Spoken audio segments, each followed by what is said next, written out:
for Mégantic-L'Érable. Well, we shall see, Mr. Speaker.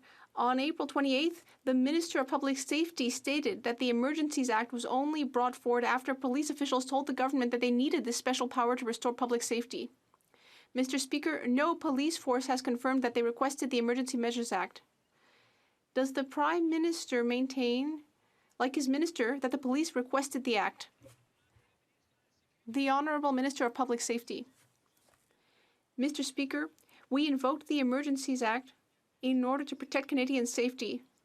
It was the right thing to do.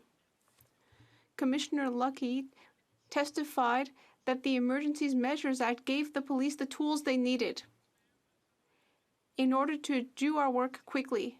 Let's be clear, the government decided to invoke the act, but advice received was clear.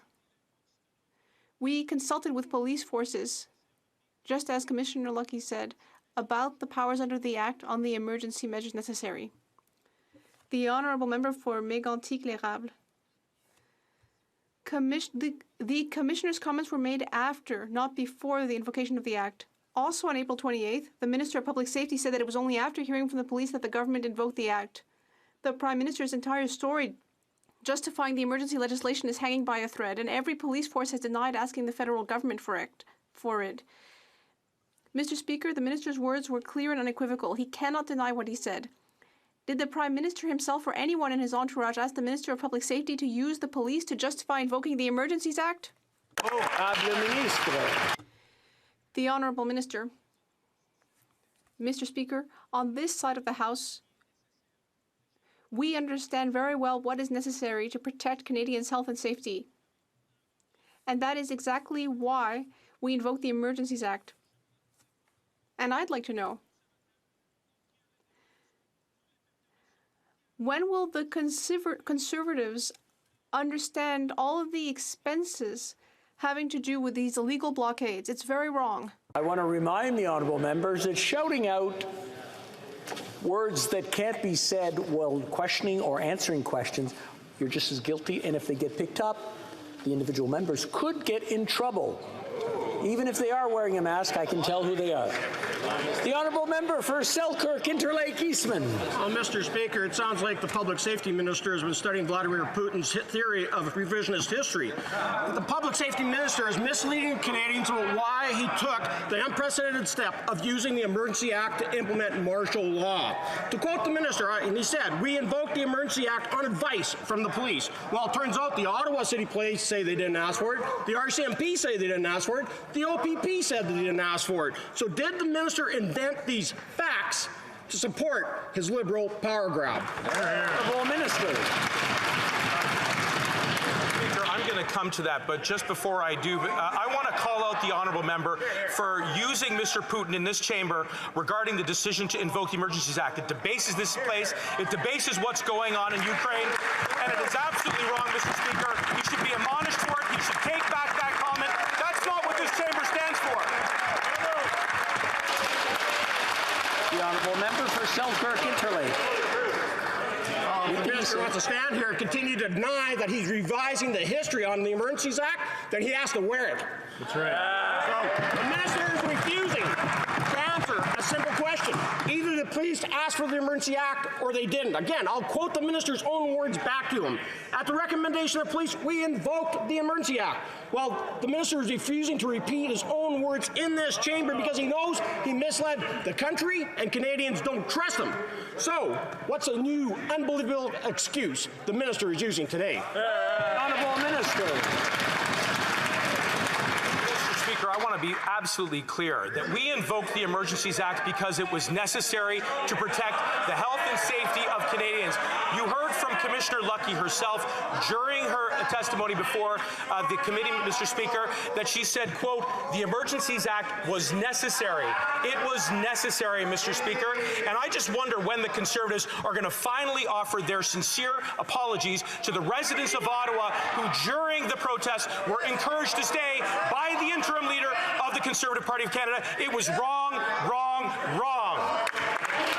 L'honorable député de la Minister of Public Safety has repeatedly claimed that on the recommendation of police, we invoke the Emergencies Act. Now, I know he likes to quote RCMP Commissioner Brenda Lucki, so I hope he'll try this one on for size. Quote, there was never a question of invoking the Emergencies Act. Clearly, it wasn't an option considered by police. Now, the minister's saying what he really meant to say is that they consulted with police. His story's changing so often, it's no surprise that his deputy minister is saying he's misunderstood. How can Canadians trust this minister? The Honourable Minister for Public Safety.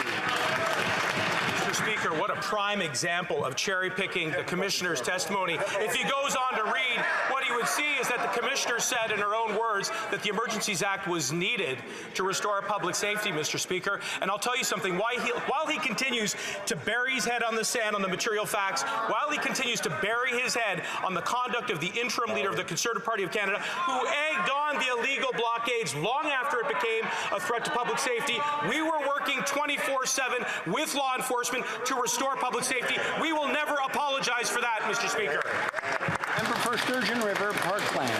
Well, Mr. Speaker, without parliamentary accountability, Canadians would never know the truth about how this Liberal government invoked the Emergencies Act.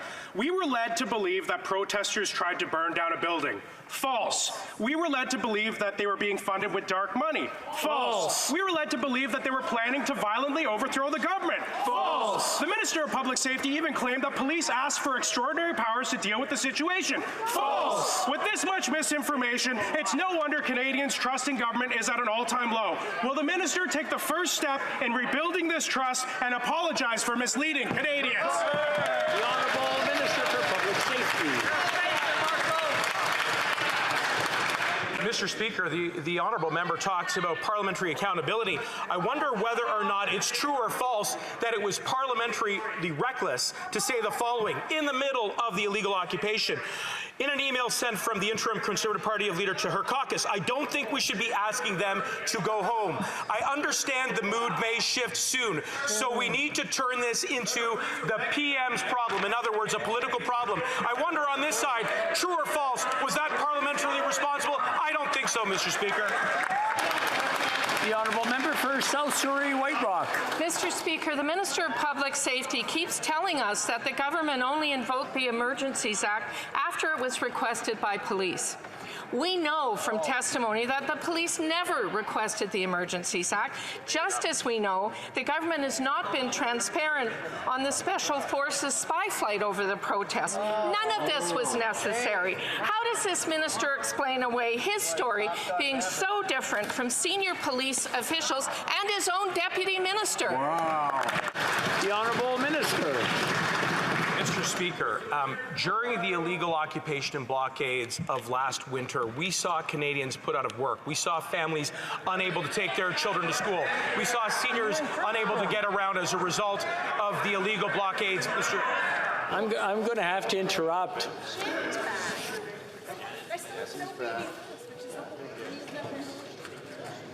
Okay, I'll let the minister start from the top, please. Mr. Speaker, as I was saying, in the middle of the illegal occupation, we saw Canadians put out of work. We saw families who were unable to take their kids to childcare. We saw an entire town here in Ottawa that was laid to siege. That's why we invoked the Emergencies Act, Mr. Speaker. And of course, we consulted. Of course, we sought the advice of police law enforcement because we understood that that was the best way to inform that decision. I wonder why the Conservative Party don't just stand up and accept their share of the responsibility for prolonging that illegal occupation as a result of the reckless abandon that they showed throughout. The Honourable Member for West Surrey, White Rock. Mr. Speaker, according to the government, the Special Forces spy flight over the Ottawa protest was just training. Wonder where that data went. The minister said the Emergencies Act was justified because of an attempted arson. Not so. And because the protest was significantly foreign funded. Also not so. And police never asked for the invocation of the act. When will this government admit the Emergencies Act was a power grab overreach to stifle legitimate democratic dissent? The Honourable Parliamentary Secretary. Thank you, Mr. Speaker.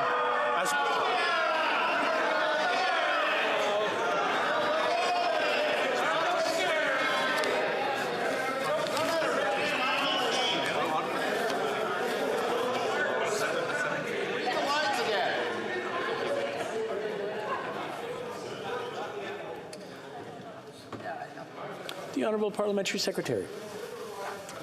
Thank you, Mr. Speaker. As we have told this House many times, the flight in question was part of a Canadian Armed Forces training exercise that was planned prior to and was unrelated to the convoy protest, Mr. Speaker. This training had nothing to do with the blockade, the illegal blockade, Mr. Speaker. The Honourable Member for Wellington Halton Hills. Mr. Speaker, the Emergencies Act can only be invoked when there is no other law to deal with the situation. It's not clear that this threshold was met. Members of the law enforcement community have said the threshold was not met, including Chris Lewis, the former commissioner of the OPP, Ontario's largest police force. So, when the Public Safety Minister says that an unnamed police enforcement official made the request to invoke these powers, it's material. Mr. Speaker, a very simple question. Who is this unnamed police enforcement official? The Honourable Minister of Public Safety. Mr. Speaker, the honourable member wants to quote law enforcement. Let me cite from the letter from the Canadian Association of the Chiefs of Police, who characterized the illegal blockades, and I'm saying right here from the language, unprecedented demonstrations, protests, occupations, and acts of civil disobedience. In other words, the likes of which have never seen before. I'm also quoting from the Canadian Association of Chiefs of Police, who said that the Emergency Economic Measures Order was critical to assisting law enforcement in addressing the mass national and international organization of the Freedom Convoy of 2022. How's that for law enforcement, Mr. Speaker? For Wellington Halton Hills. Mr. Speaker, the minister didn't answer the question. Suspending civil liberties is serious. That's why the Act can only be invoked when there is no law in Canada to deal with the situation. Right. That's why a committee of Parliament and a public inquiry must be established to determine whether or not the threshold for invocation was met. Yep. But for the committee and the inquiry to do its work, the government must be honest and forthright with its answers. This minister's answers are anything but. So, Mr. Speaker, a very simple question. This government came to office with a great deal of idealism. Does any remain? The Honourable Minister. There is no more paramount ideal than protecting Canadian safety, and that's why we invoke the Emergencies Act, Mr. Speaker. And I will tell you, we will always stand up for that decision. We will never apologize for doing what is necessary to protect Canadians who were besieged by the unprecedented act of civil disobedience, in the words of the most senior officials of law enforcement in this country. Of course we will cooperate with the Parliamentary Committee. Of course we will cooperate with Judge Rouleau. That too is an ideal. I wonder when his party will accept their share of the responsibility for contributing to that illegal occupation. L'honorable député de Rivière. Well, Mr. Speaker, it seems that Pinocchio is the new pseudonym of the Minister of Public Safety. He recently made a statement in this House that is totally false. He said, "We invoked the Emergency Measures Act after receiving advice from law enforcement." But federal and municipal law enforcement confirmed that they never made that recommendation. And now he's talking nonsense and hoping Canadians will forget about the whole matter. My question, was he acting on his own or was he following the PM's orders? I'd like to remind members that we cannot do indirectly what we can't do directly. And when you do things indirectly that are not acceptable, as I said earlier, as I've said before, it's a problem, and so one ends up deserving being heckled. Well, Mr. Speaker, I've been very clear. We needed the Emergencies Act for public safety, and we will never apologize for doing what was necessary to protect Canadians. We did it for Canadians who wanted to go to work or bring their children to childcare. We invoked the Act for Canadians who, against their will, found themselves in the midst of this occupation. The Honourable Member for Charlebourg-Saint-Charles. Well, I think the minister has memory issues because on April 28th, he said, "I recall my colleague and I having an exchange during the debate on the invocation of the Emergencies Act, which was only proposed after police officials told us that they needed this special power to ensure that they could restore public safety. But the RCMP says it never made such a request. The minister deliberately misled the House. Was he following his Prime Minister's orders for fear of losing his cabinet position?" The Honourable Minister. Mr. Speaker, with all due respect for my colleague, we invoked the Emergency Measures Act to protect Canadians. It was a necessary decision. And the RCMP commissioner said that before a committee. Moreover, I would ask my colleague when the Conservatives will do something to apologize to Ottawa communities for the Conservative Party's responsibility for what happened. The interim Conservative Party leader encouraged these illegal blockades. It's extremely wrong. The honourable member. Let's keep examining what happened, Mr. Speaker. On May 2nd, the minister said, on the recommendation of police, we invoked the Emergency Measures Act. During parliamentary committee hearings, he said that it was the RCMP that made the request because they needed the act to do their job. He has said this repeatedly over the past few months, and now to add insult to injury, he has the audacity to tell us that this whole thing is a simple misunderstanding. When will he finally admit the truth? The honourable minister. Mr. Speaker, we have been very clear on this side of the House about the fact that it was a necessary decision. And yes, we discussed the matter with police forces before the act was invoked.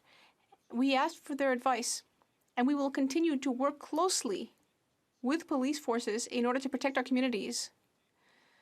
On the Conservative side of the House, their party actually contributed to the illegal blockades. It's very wrong, and they should do something to make Ottawa communities whole. Edmonton, Strathcona. Liberals insist that the police asked them to invoke the Emergency Measures Act. Police forces say they never asked. The Liberals insist that the act was needed in order to tow the trucks away, which is not the case, since all border blockades were resolved beforehand, and it was the province that leveraged the licenses of tow truck owners to get their cooperation. The allegations about Russian and foreign funding was false, and the accusations of arson were also false. So will the Prime Minister admit that invoking the Emergency Measures Act was just to punish those who don't agree with him? The Honourable Minister for Public Safety. Mr. Speaker, I want to thank my colleague for the question. It allows me to highlight again that Commissioner Lucky herself testified before committee that indeed there was a problem procuring tow trucks in the midst of the illegal occupation, which is of course one of the reasons why we included that power in the Emergencies Act itself. We sought that advice prior to its invocation. We took the decision informed by our consultations, Mr. Speaker, and we did it because it was necessary, and we will never apologize for doing what is necessary to protect the health and safety of all Canadians. Thank you. The Honourable Member for Medicine Hat, Carson Warner. Mr. Speaker, this Minister of Public Safety has repeatedly stated that the Emergencies Act was invoked at the recommendation of police. However, police officials have testified that they, in fact, did not ask for the invocation, and the Minister has not been able to identify any police agency that specifically asked for the act invocation, as he states. Canadians don't trust don't know what to believe anymore and don't trust this misunderstood minister and this government. Will the minister do the right thing and just admit he made it up? Or will he continue to double down and lose what little credibility he has left? The Honourable Minister. Mr. Speaker, as my colleague well knows, and as I have said on a number of occasions, we invoked the Emergencies Act because it was necessary. We consulted with law enforcement. We sought their advice prior to its invocation, Mr. Speaker, and that advice obviously informed the decision to invoke. We did it because Canadians were hurting, because as they were trying to get to work, as they were trying to go about their daily lives, Conservatives were encouraging them to stay. That was wrong, and just once, it would be nice to hear Conservatives stand up and apologize for their improper, reckless role in extending the illegal blockades. While they were undermining public safety, we were defending it. The Honourable Member for Renfrew, Nipissing, Pembroke. Mr. Speaker, the Public Safety Minister said 9 times he invoked the Freeze and Seize Emergencies Act at the request of the police. The RCMP denied this, the acting Ottawa Police Chief denied this, and even the former Ottawa Police Chief denied this.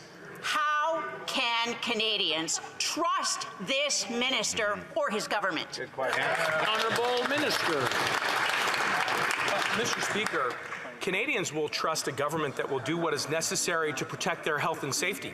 And contrast what we did which was to invoke the Emergencies Act, only after it was clear that existing authorities were ineffective at restoring public safety, to the role of the Conservatives, Mr. Speaker, who encouraged, who egged them on, who were taking selfies with them, who were doing whatever it took to make it a political problem for the Prime Minister. That was wrong. They should know better. Canadians will never forget the role that Conservatives played during the illegal blockades, but they will remember, Mr. Speaker, what we did, which was to protect them. Thank you. The honourable member for Brantford Brant. Prime Minister promised Canadians they would expect openness and transparency, but it appears this is not the case with our Public Safety Minister. Words matter. Clarity matters. Repeating extensively inside and outside of this House that law enforcement asked for the Act is categorically opposed to the narrative that they asked for the measures contained in the Act. How can Canadians trust this minister when he has repeatedly misled them? The Honourable Minister for Public Safety. Speaker, the honourable colleague sets a very high threshold for openness and transparency. When is he going to shine a light on the statements that were made by his interim leader during the illegal occupations, who wanted to make it a political problem while frontline officers were trying to restore public safety? That party...